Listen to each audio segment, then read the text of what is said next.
100 मासूम बच्चों का कातिल। आपने 200 बच्चे क्यों नहीं कत्ल किए? 100 क्यों? इंतकाम कर रहे थे ना, इंतकाम कर रहे थे। मेरे पास आज भी इतने पैसे थे कि मैं ये सिलसिला जारी रख सकता। हेलो जी, आज जो मैं केस के बारे में बात करने वाला हूँ वो पूरे पाकिस्तान के हिस्ट्री और पूरी दुनिया में आई थिंक ऐसा कभी नहीं हुआ है। इस इंसिडेंट के बाद पूरे पाकिस्तान के लोग सहम गए थे। सो ऐसे क्या रीजंस थे कि वहां की सड़कें खाली रहने लगी, माँ बाप अपने बच्चों को बाहर जाने से रोकने लगे। वो सबका सिर्फ एक ही डर था, the child serial killer Javed Iqbal. और ये कहानी शुरू होती है सिर्फ एक कन्फेशन से।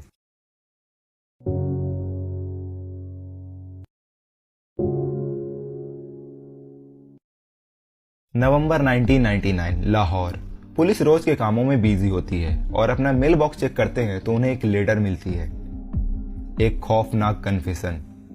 मेरी गिनती 100 पर खत्म होती है। यहाँ मेरा मिशन पूरा हुआ। मेरे आंखों में आंसू है।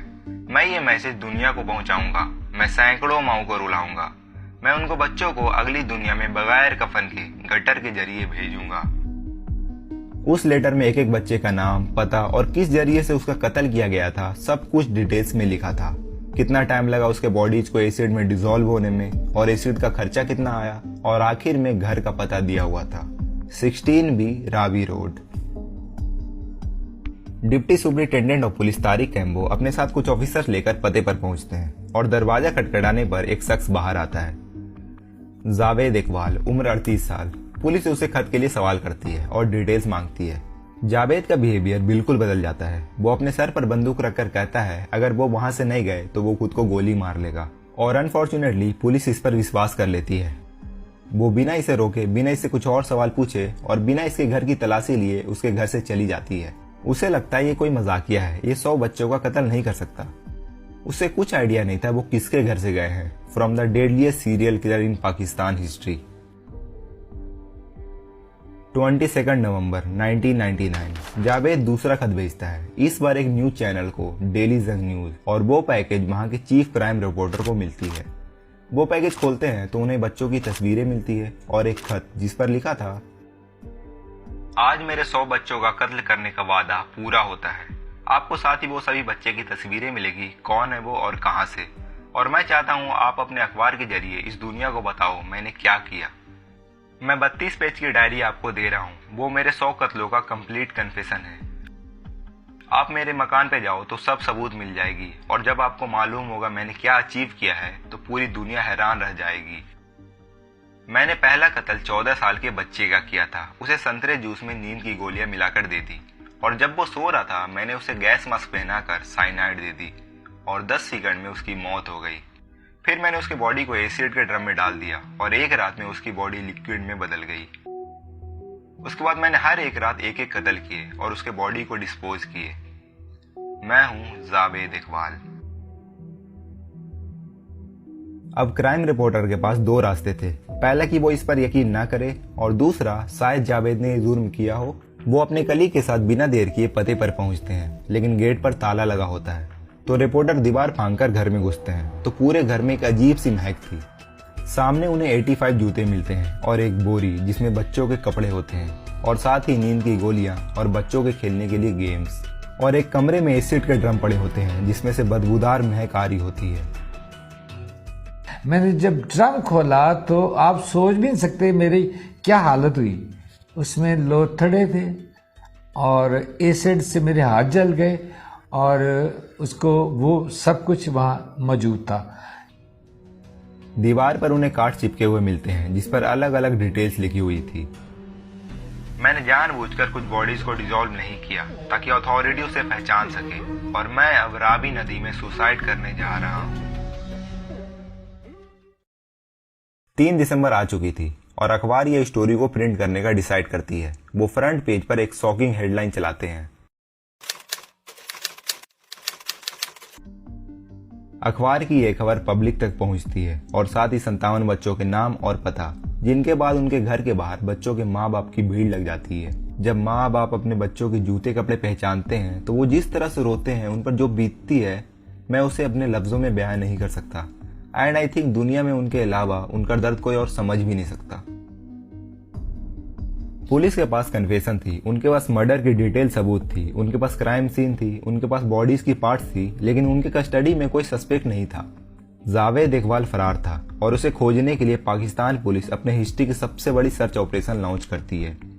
हफ्ते गुजर जाते हैं लेकिन जावेद का कुछ पता नहीं था। जैसा कि जावेद ने अपने कन्फेशन में कहा था कि वो रावी नदी में सुसाइड करने जा रहा है, तो पुलिस भी रावी नदी में डेड बॉडी को खोजने की कोशिश करती है, लेकिन उन्हें कोई भी डेड बॉडी नहीं मिलती। पुलिस अपनी उम्मीदें खो रही थी और फिर उन्हें वो खबर मिलती है जिसका वो बेसब्री से इंतजार कर रहे थे।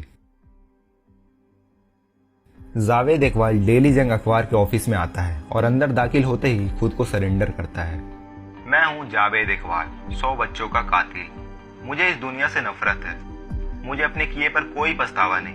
मैं मरने के लिए तैयार हूँ। मैंने 100 बच्चों का कत्ल किया है। मैं 500 का भी कर सकता था, लेकिन मैं अपने वादे को तोड़ना नहीं चाहता। वो घंटों तक जर्नलिस्ट को मर्डर की एक एक डिटेल्स देता रहा, कैसे मर्डर कमिट किए, कैसे उसने बॉडी को डिस्पोज करी।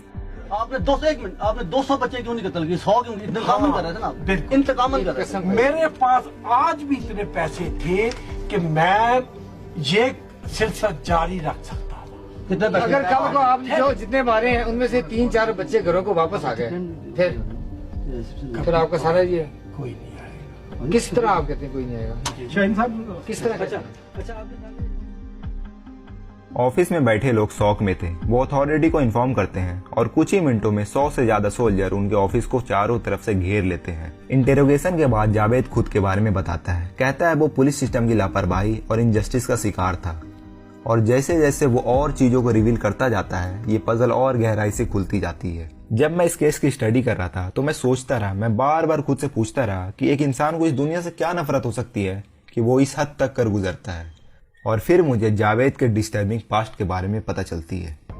जावेद एक वेल्दी फैमिली की छठी औलाद था, अपनी 4 बहनें और 5 भाई में, और इनके फादर एक सक्सेसफुल बिजनेसमैन थे।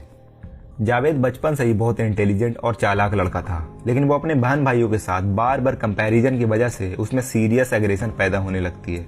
वो दूसरों बच्चों पर फिजिकली अटैक किया करता, वो जानवरों को भी मार डालता। इनके भाई के अकॉर्डिंग वो बहुत वायलेंट और अजीब था। वक्त के साथ साथ वो अपनी फैमिली के लिए परेशानियां खड़ी करने लगा। वो अक्सर रात में सबको जगाकर अपने पीछे लाइन में खड़े होने को कहता, ऐसा कि जैसे इस पर किसी का साया हो। वो कोई उसके ऊपर किसी चीज का साया था। एक बुजुर्ग ने कहा था कि ये बंदा बड़ा नाम पैदा करेगा, बड़ा नाम पैदा करेगा, चाहे बुराई में करे चाहे अच्छाई में करे। इस्लामिया कॉलेज से पास आउट होने के बाद उनके पिता ने उसे एक लोहे का बिजनेस सेटअप करके दिया, और वहां वो मोस्टली बच्चों को रखता। वो हमेशा बच्चों से घिरा रहता और बच्चों को उन्हें कम तनख्वाह भी देनी पड़ती, लेकिन इसके पीछे एक और वजह थी। Javed was a homosexual with a paedophilic disorder. वो बच्चों से सेक्सुअली अट्रैक्ट होता था। 1983 जावेद सालों तक अपने माँ बाप को अरेंज मैरिज से इनकार करने के बाद वो फाइनली अनाउंस करता है कि वो अपनी पसंद की लड़की से शादी करने वाला है। वो लड़की कोई और नहीं बल्कि जावेद के साथ रह रहे एक बच्चे की बड़ी बहन थी, लेकिन बाद में हमें पता चलती है कि वो अपने साथ रह रहे बच्चे से दूर नहीं जाना चाहता था, इसलिए उसने उसकी बहन से शादी कर ली।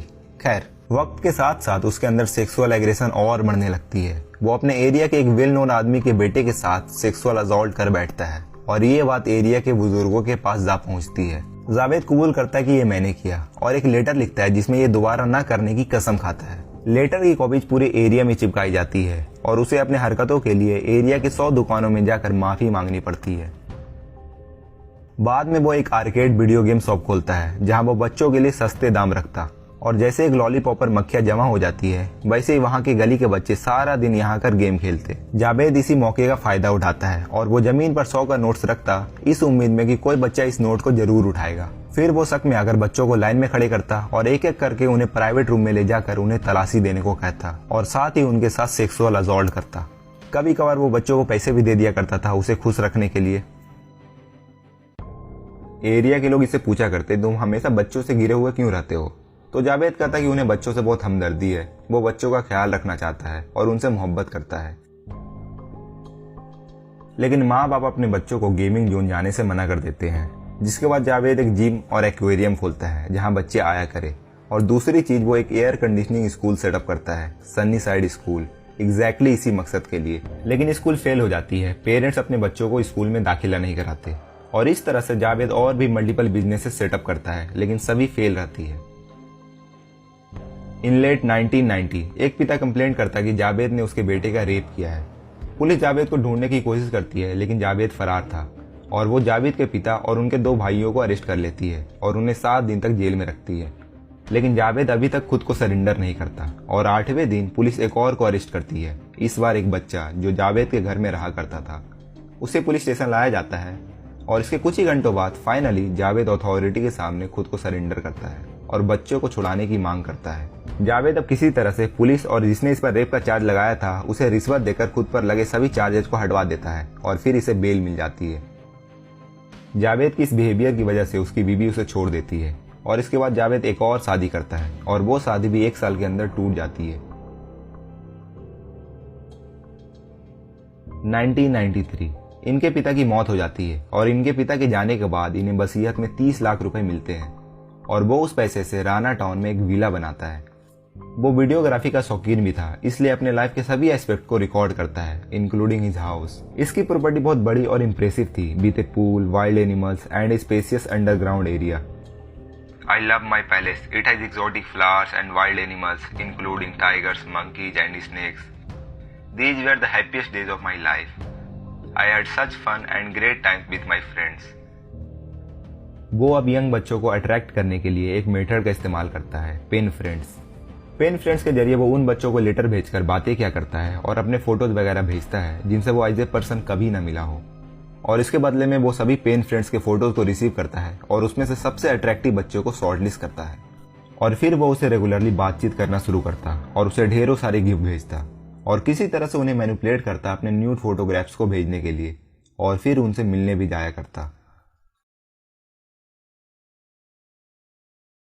उसको किसी ने कहा कि भाई तुम इतनी तेजी से जो पैसा खर्च कर रहे हो, कल को तुम जिंदगी कैसे गुजारोगे?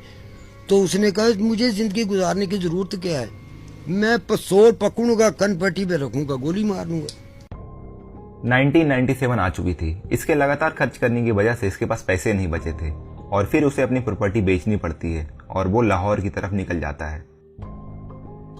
लाहौर में बसी दाता दरबार साउथ एशिया की सबसे बड़ी सूफी श्राइन है, जहां लोग जरूरतमंदों को खाना डोनेट करते। बच्चे यहाँ खाने और रहने की तलाश में आया करते। जावेद को यहाँ परफेक्ट हंटिंग स्पॉट मिलती है। वो बच्चों को खाना देने के बहाने और किसी तरह उसे बहका कर उन्हें अपने घर लाया करता और उनके साथ गलत हरकतें करता है। जावेद इकबाल के लाइफ में सबसे बड़ा टर्निंग पॉइंट तब आती है जब वो दाता दरबार से एक 18 साल के लड़के को घर लाता है। सितंबर 1998। मैंने एक खूबसूरत 18 साल उम्र लड़के को देखा।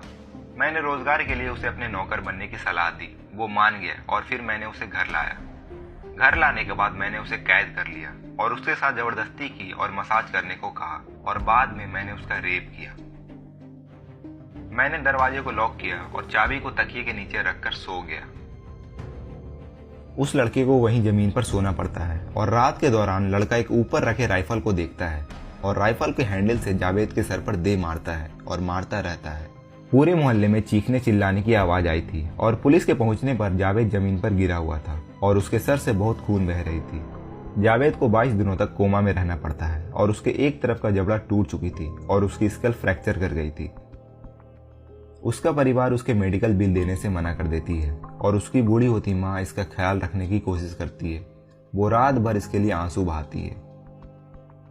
इंक्वायरी के बाद जावेद पर रेप का चार्ज लगता है, लेकिन बाद में बेल मिल जाती है। लेकिन इस इंसिडेंट की वजह से जावेद के दिल में यंग बच्चों के लिए कहीं ज्यादा नफरत पैदा हो चुकी थी और दूसरी चीज, वो अपनी माँ को रोता हुआ नहीं देख सकता था और वो अपनी माँ का रोने का बदला 100 माओं को रुलाकर लेना चाहता था। क्लिनिकल साइकोलॉजिस्ट अख्तर अली कहते हैं कि यह हादसा जावेद के अंदर बसे हैवान को बाहर ले आती है। जावेद जिन्होंने अपनी पूरी जिंदगी बदमाशी में गुजारी, जो चाहा वो किया, लेकिन वो इस हादसे को एक्सेप्ट करने के लिए तैयार नहीं था। जावेद अपनी मेडिकल खर्चे को देने के लिए बाकी बची कुची सभी चीजें बेच देता है और अब वो एक रेंटल मकान में रहने लगता है, 13B रावी रोड। कुछ महीने बाद जावेद की बूढ़ी माँ की भी मौत हो जाती है और जावेद अब बदले की आग में जल रहा था।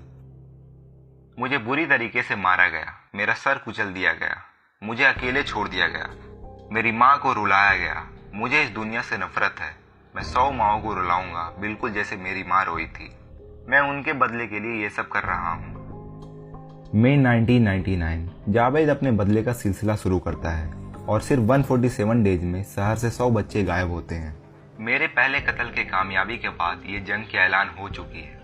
मैंने डेड बॉडी को पिघलाने के लिए एक बेहतर तरीका निकाला। मैंने सल्फ्यूरिक एसिड और हाइड्रोक्लोरिक एसिड को मिक्स करके मर्डर किए हुए बॉडी को एसिड के ड्रम में डाल दिया और सिर्फ 12 घंटे के अंदर पूरी बॉडी लिक्विड में बदल गई। 13th of August Friday, I murdered 3 boys. They don't belong to their parents or anyone else. No one will miss them. No one will care. वो कत्ल करने से पहले बच्चों की तस्वीरें लेता और फिर वो उन्हें बाहर अच्छा सा खाना खिलाता और घर वापस लाने के बाद उनके साथ घिनौनी हरकतें करता। और आखिर में जब बच्चे टीवी देख रहे होते हैं तब जावेद उनके गले में चैन मारकर मार देता और फिर उनके बॉडीज को एसिड के ड्रम में डाल देता और वो ऐसा लगातार 100 मासूम बच्चों के साथ करता है।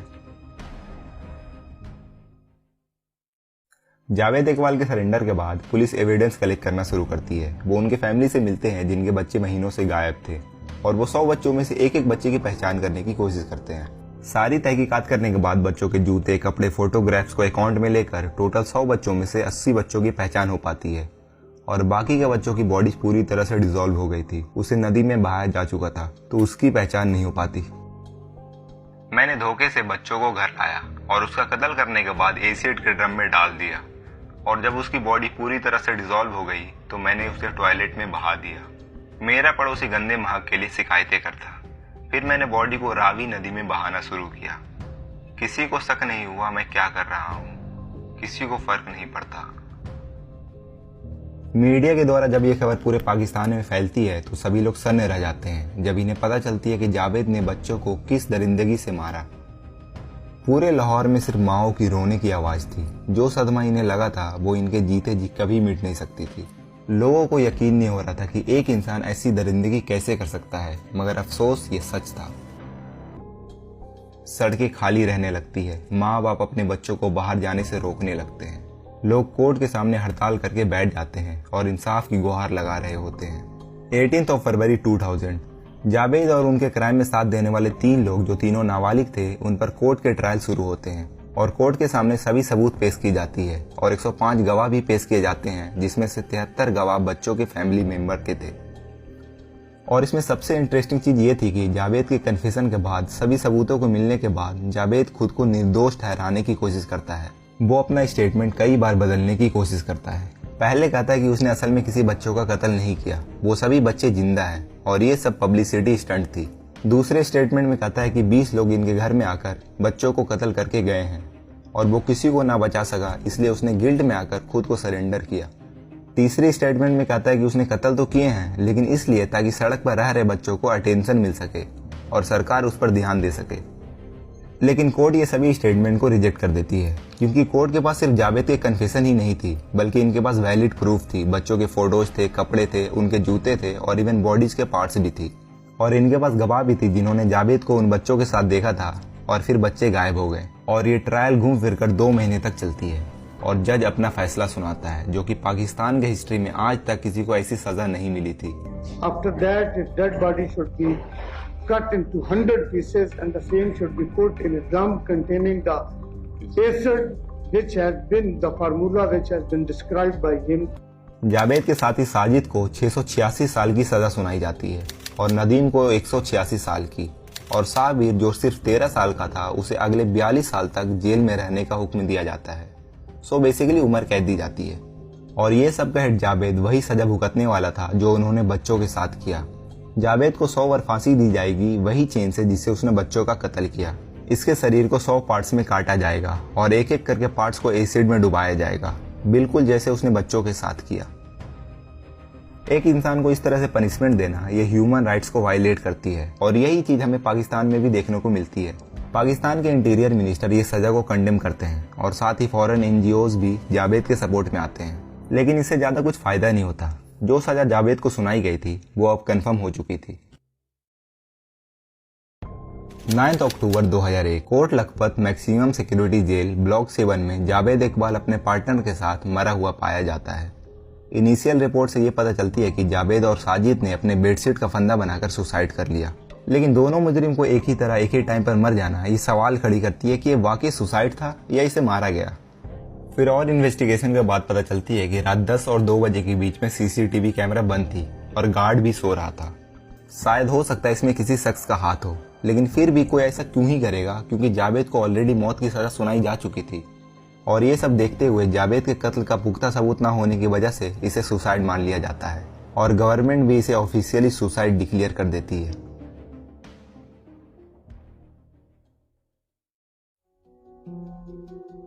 इस इंसिडेंट को बीते 20 साल हो गए हैं, लेकिन हम इसे भूल नहीं सकते। 100 परिवार जिसने अपने भाई, कजन, दोस्त और अपने बेटे खोए, उनका सदमा अभी भी ताजा है। सभी बच्चे शहर में एक उम्मीद लेकर आए थे, एक नई जिंदगी की तलाश में, और उन्हें बेदर्दी से कत्ल कर दिया गया। हम एटलीस्ट उनके परिवार को याद कर सकते हैं और ऊपर वाले से दुआ कर सकते हैं कि कभी भी ऐसा दोबारा किसी के साथ ना हो।